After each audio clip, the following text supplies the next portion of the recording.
The Taiping Rebellion was a wild story. A Chinese, Christian, theocratic, absolute monarchy under the leadership of the self-proclaimed brother of Jesus Christ revolted against the Qing dynasty. Yes, you heard that right. The Taiping Rebellion controlled significant portions of China during the war, most importantly, the historical Chinese capital of Nanjing, and desired to take control over all of China and convert the Han to their version of Christianity. But, thanks to supply issues, desertion and internal issues, the Taiping never managed to destroy the Qing and were eventually destroyed after the most deadly civil war in history. But what if they did? It's not impossible to imagine a world where the Qing collapsed during this struggle for power. The Qing had been discredited by the First Opium War, while a Second Opium War was raging at the same time. Other revolts were happening across China as the Qing were at an all-time low in power, as it seems like internal and external factors were colliding to take down the Middle Kingdom. So, in this alternate scenario, we will assume that the Taiping Rebellion is successful. Not immediately, but after years of intense fighting, the Qing are worn down by the various revolts and collapse. The Taiping armies march to Beijing as the emperor flees and the Qing state structure fully collapses. So, does the Taiping Kingdom now spread their influence across China? Unlikely. The major issue with the Taiping Rebellion is the weakness of its state, its institutions and its popularity base. Even if, through luck and skill, the Taiping managed to collapse the Qing, any form of widespread control from the Heavenly Kingdom would be short-lived. As the Qing had just proven, governing all of China is extremely difficult, and there already were other factions revolting against the Qing not allied with the Heavenly Kingdom. Also, as mentioned before, the Taiping Rebellion was led by a man who thought himself the brother of Jesus Christ, attempting to convert all of China to his form of Catholicism. The Taiping Kingdom had a lot of unpopular laws which were mostly ignored in the lands that they controlled, as by no means was the Taiping Rebellion a popular uprising to turn China Christian. It was just a joint revolt against the Qing, and once the Qing were gone as a unifying factor, the Taiping Kingdom would likely start to collapse in the coming decade as well. It wouldn't be an immediate collapse, but a slow decline, until, after the death of their ruler, the final end of the state would be announced. So even before the Qing officially collapsed, the Taiping would have already started to splinter as well, and in territory not already under Taiping control, warlords and Qing successor states would be established. For the bulk of China, it's pretty much impossible to say how this would look. For a while, the Taiping would pretend to be and seek Western recognition of being the rightful leaders of all of China, but eventually they would start to collapse, and all of China now enters the warlord era. The real alternate history here, disguised by the Taiping Rebellion, is what if China collapsed half a century earlier, throwing China into an earlier warlord era. So let's look at how history progresses from the 1860s as central authority in China has broken down and a new warlord era begins. What's next? Well, the Europeans, specifically Britain, would be shocked. For the Europeans, at least in the short term, the Qing were massively beneficial to have around. They were strong enough to keep China united, while being weak enough for the Europeans to bully around, making China a very lucrative export market for especially Britain. All that work that Britain did to influence and open up China was now undone with the emergence of this new warlord period. The two nations most immediately interested in the collapsed China would be Russia and Britain. They were already fighting what was known as the Great Game in Central Asia, where Britain tried to prevent Russian expansionism to protect India, while Russia was trying to expand its influence in the region. The collapse of China would open the doors for a whole new theater for this Great Game. Now don't expect either nation, or any other Europeans for that matter, to launch an immediate invasion of the failing nation to grab up major colonies for themselves. Such a move would be risky, costly, and governing the lands afterwards would be a pain. It's important to note that the Qing Empire, before collapsing, held about a third of the world's population. While not entirely impossible to directly colonize, it would likely not be worth it. But despite direct colonization not being the immediate goal, Britain does have significant trading interests that they would want to defend by securing key areas in China. Now in our timeline, we actually had a relatively similar situation in 1900. The Qing Empire was weakening and European powers were grabbing up spheres of influence in the declining nation, even before the Qing had officially collapsed. But in my opinion, there are three key differences between that situation and this alternate timeline. The first is the situation in Europe. From 1884 until 1914, we had a powerful, united Germany led by the ambitious Wilhelm II, looking outwards at the world, willing to give Germany their own place in the sun. In this alternate timeline, while China is collapsing, we still have Prussia, led by Bismarck, attempting to unify Germany, way too distracted to see colonies in China, and even after unification, Bismarck would lead the nation for almost 2 decades, in which he explicitly wasn't interested in acquiring many German colonies or protectorates overseas. This means that in the early stages of this scramble for power in China, Germany is pretty much a non-factor. The second difference is in Japan. In our timeline, Japan essentially lauded in this period of complete Qing collapse by defeating them in war, and Japan was intimately interested in the affairs of the Middle Kingdom. But the Meiji Restoration had only begun in 1868, after which Japan started their rapid path towards industrialization. That means that in this alternate struggle for influence in China, Japan is still way too busy with their internal affairs to participate, and Japan gets left on the sidelines as the West get involved in China. Finally, there is the US. In our timeline, the US was an arbiter of not dividing up China too rigidly between European powers, pushing for the Qing to be opened up to free trade instead, and with the US's massive economic and diplomatic influence, they got largely listened to. This alternate US, however, has only just come out of the Civil War and are largely focused on their internal issues. Additionally, by 1900, the US was, arguably, the largest industrial economy in the world, while in the 1860s and 70s, the US was a rising power, but still smaller than the traditional great power of Britain. Obviously, the US would still be interested in China, but they are both weaker in their influence and more focused on themselves, and would not have a similarly great impact as in our own timeline. So what would happen to China in this alternate history?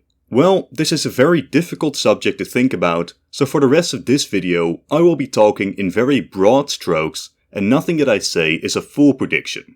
We can expect some minority regions to break away under their own leadership, and do note that these borders and nations are by no means a certainty, while we can keep the rest of China as non-distinct warlord states. It is very well possible that some of these warlords follow the legacy of the Taiping Rebellion and remain Christian warlords, attempting to make use of their religion to win favors with the Western powers, meaning in some areas of China, it's very well possible that a Christian minority emerges.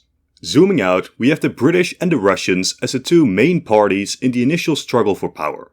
New powers will enter the fray later in time, but for now, it's just these two competing against each other. We can expect Russia to use the opportunity to at first extend their informal influence over the newly independent Central Asian states, Mongolia, and most importantly, Manchuria and potentially later even Korea, giving Russia huge leverage over East Asia.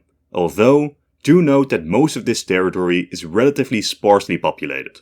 From this position, however, Russia can now start threatening and influencing northern China, and a Russian-dominated northern China would be a terrifying prospect. Britain would be panicked by this. Like mentioned before, this was the height of the great game over Central Asia between Britain and Russia.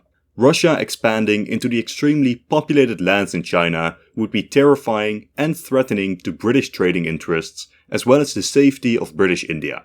Britain would thus attempt to limit Russian expansionism and protect India by turning Tibet into a protectorate, securing the Himalayas, while also contesting Russian control over Xinjiang. Similarly, Britain would start to get involved in northern China, preventing Russian expansion southwards. But apart from blocking Russia, Britain also has some more selfish trading interests. Despite it being the warlord era, actual, constant combat would be extremely bad for British trading interests. Trade needs to keep flowing. This would likely mean that Britain grabs up a couple of trading outposts on the coast, securing the most important ports, while influencing the warlords around them, thereby creating an impressive web of influence within China. It's also possible that Britain uses the opportunity to grab some islands off of the Chinese coast, most notably a potential protectorate over Taiwan, giving Britain full control to cut off trade to China's shore. But not all of China would be directly influenced. The more rural, underdeveloped and unconnected areas of China would most likely be left to their own devices. these new Chinese states would be plentiful in diversity. Some of them may be monarchist, while many of them would be warlords claiming to still serve the Qing or even claiming to be the Qing. Some warlords would be happy to cooperate with the Europeans for their own benefits, while others would be strictly isolationist or nationalists. This is roughly the map of spheres of influence following the collapse of China. But things get more difficult as the rest of the world catches on to what's happening. As Japan starts to modernize and look outwards, they will want to get involved in China as well. As Germany starts their economic rise and Wilhelm II takes the helm, they would be envious of British influence in China, trying to carve up their own sphere as well. The US would be unhappy about the whole affair, hoping to remove all European spheres and free up Chinese trade for all. Meanwhile, the remainder of Southeast Asia would slowly get carved up by France, meaning that France will likely carve out a sphere of influence in southern China, potentially even enlarging their Indo-Chinese colony with direct annexations to prop up French international prestige, while France would be more than happy to leave the rest of China to Britain and Russia in order to get both of them on their side against Germany. This period of the rest of the world getting involved would see British domination over China gradually decline. Britain is powerful, but if Russia, Japan, Germany and the US desire to reduce British control over China, the British would have to compromise. Besides, it's not a bad deal for Britain to back American plans for less direct influence over China. Britain still has their trading ports and pre-existing trading relations in China and would continue to be the most prominent European power in the region.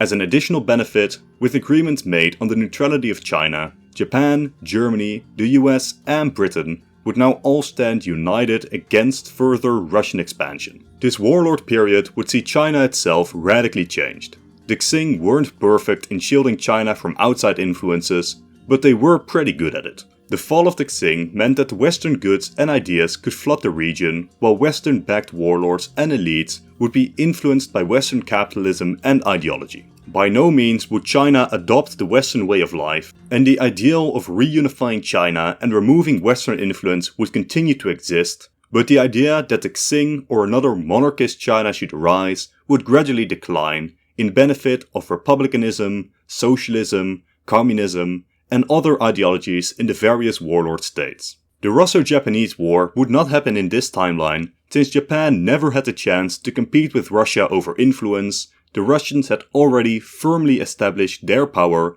by the time that Japan began their rise to power. This is important to note for the next section. As while all of this is happening in China, Europe is increasingly seeing diplomatic camps being set up as France seeks to combat the Germans and the Germans seek to expand under Wilhelm II. This would have a profound impact in China, as warlords would be recruited to both sides. It's also very possible that, much like in our own timeline, the rise of Germany would mean that Britain and Russia stop their rivalry, at least temporarily. In this timeline, I can see this happening after a deal is reached where the Russians' border would lie and where the respective spheres of influence of both nations are, with Russia promising to not seek further expansion into the more populated areas of northern China. And this is where Japan comes in as a potential wildcard. Under the right government, it could be likely that Japan at least somewhat leans towards the German camp, since Britain and Russia are the far more logical targets for the Japanese. Despite this though, I don't see Japan fully joining up with the Central Powers, as taking on the British, French and Russians while being the only significant Asian power to do so would not be a fun prospect. So instead, Japan likely does as it did in our own timeline, joining up with the Entente out of convenience just to grab up some easy German colonies in the Pacific. So the First World War is not significantly changed apart from the Entente being more powerful. Or at least, it's impossible to say with any confidence that World War II is significantly altered. But the aftermath of the war would be very different and have a profound impact on China. Assuming that Russia still has a civil war or is significantly weakened, we would see the collapse of their influence over northern China, giving room for Japan to step in and finally build the East Asian empire they have always coveted, making Japan, post-World War I, the Asian superpower. Following the devastation of the First World War on Europe, Europe would also likely take a step back from influencing China. The economic value of influencing China has by this point likely been massively reduced thanks to the ever-expanding industrialization of the West, meaning that control over Chinese trade is not as important as it had been in 1860. Germany's power is now broken, and China is not their priority. Russia has been devastated and potentially turned communist, changing their priorities and goals regarding China, while France and Britain are still major powers in the region, but devastated, in debt, and on the decline in terms of global power. This would be the truly formative phase in China's modern history, as the European powers could no longer guarantee peace for their own benefit. The goal of unifying China would flare up again, and only time will tell which warlord or ideology manages to set up the next unified Chinese state, assuming that the looming eyes from the rising sun, which are looking at the subcontinent with hungry eyes, can be kept in check. But I will end the scenario here and leave it up to you all in the comments what you consider the most likely course of action from this point forwards, as there is just too much uncertainty. Thank you all for watching. If you enjoyed the content, consider subscribing and leaving a like and a comment to help against the algorithm. A special thanks to Lord Atlantean, Yoshi, Jonathan White, Predator, Greyshot151, Alexander Brown, John, Brzemek, Petrotsky, Firelord Marklin, Dinkelberg and Slayer for supporting me on Patreon. Consider supporting me there for early access to videos and a shout out at the end of every video. Again, thank you all for watching and goodbye.